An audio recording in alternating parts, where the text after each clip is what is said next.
Hello again, and welcome back to my channel. I hope you are having a great ski season. This week's video is part 2 of my Alfa Free boot review. If you're interested in this boot, you'll also want to watch part 1 as well, and I'll have a link in the description down below.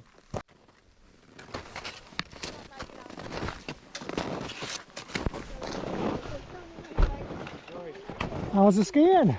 It's nice. Is it good? Like us.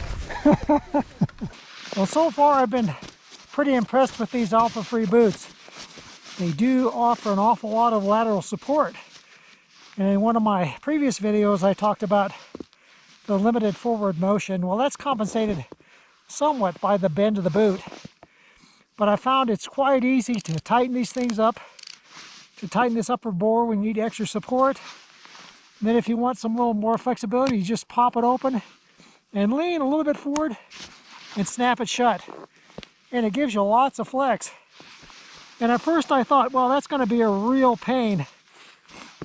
But I found that with my trail pants here, I can actually do it right through the pants. I can reach down, I can feel this boa, I can tighten it up. It's a little more difficult, but I can certainly get to it. And I can tighten it up or I can just pull it up. But so far, I'm pretty pleased.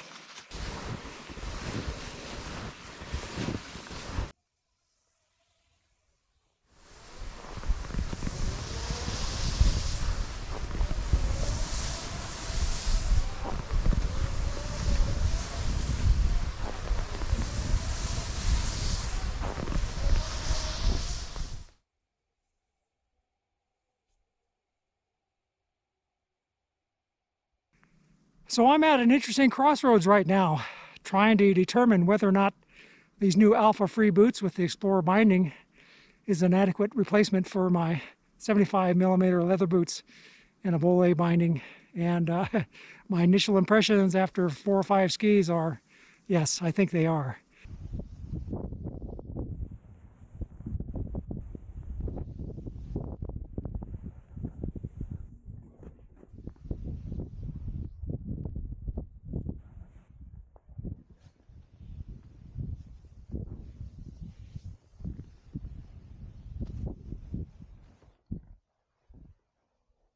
The only wild card right now is durability. You know, I don't know whether the bindings will fail or whether there'll be failure points on the boot. And the only way to know that is to get a lot of skis in and possibly several years.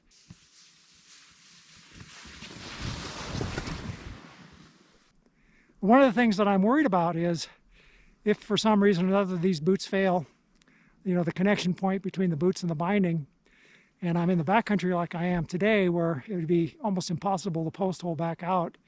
I need some emergency way to attach my ski to the boot. And I'm working on a strap system right now. I'm going to sew that together. I'll try and document that in a future video. It's not going to be an emergency system that's going to allow me to ski downhill or to kick and glide. It's going to just turn my skis into a pair of snowshoes so that I can navigate back out without having to post hole up to my waist in deep snow.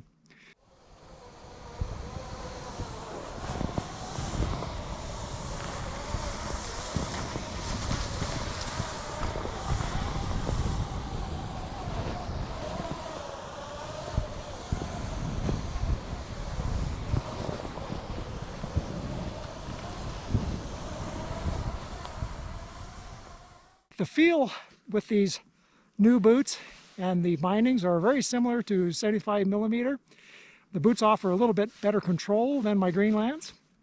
But the big question is if you are a person who likes to ski with a cable, you know, how are you going to feel with these?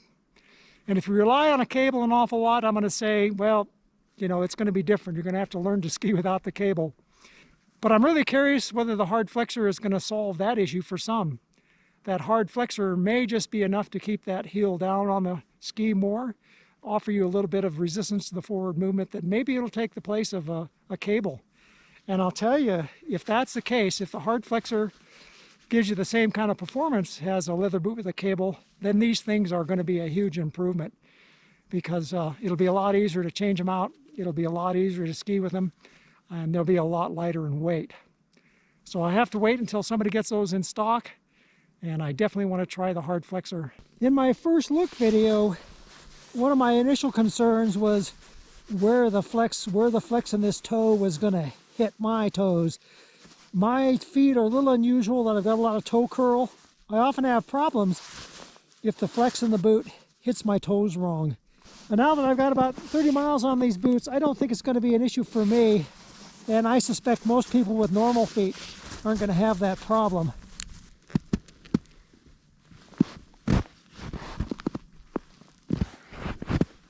Well, as you see up close, this left foot of mine is sort of in the toe mark position.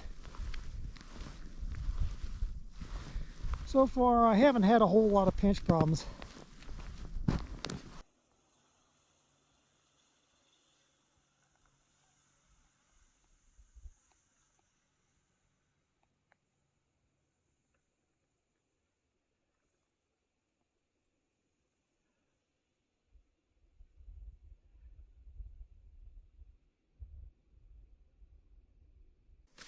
Now that I finished that yo-yo, I'm going to start back up.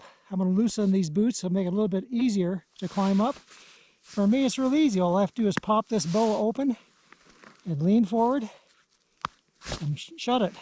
That gives me plenty of flex. I can reach down here and raise up this heel riser. Will reduce the amount of toe bend.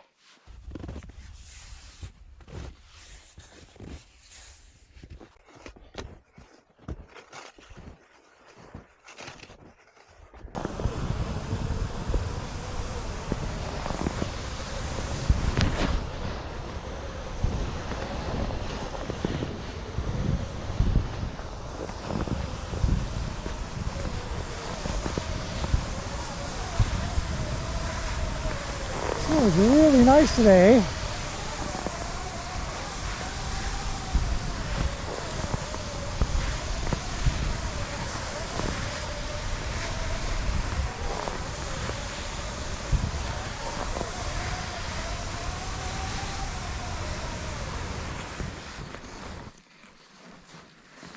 That's okay.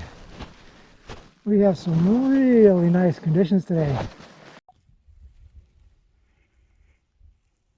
You know, I really have to applaud Rottefella and Alpina and Alfa for stepping forward to try and improve this whole category of backcountry skiing with lightweight gear. This cross-country downhill, as a lot of people like to describe it. And I know that means a whole realm and range of skiing and conditions, everything from 75 millimeter leathers to triple NBC to all the way up to plastic boots and everything in between.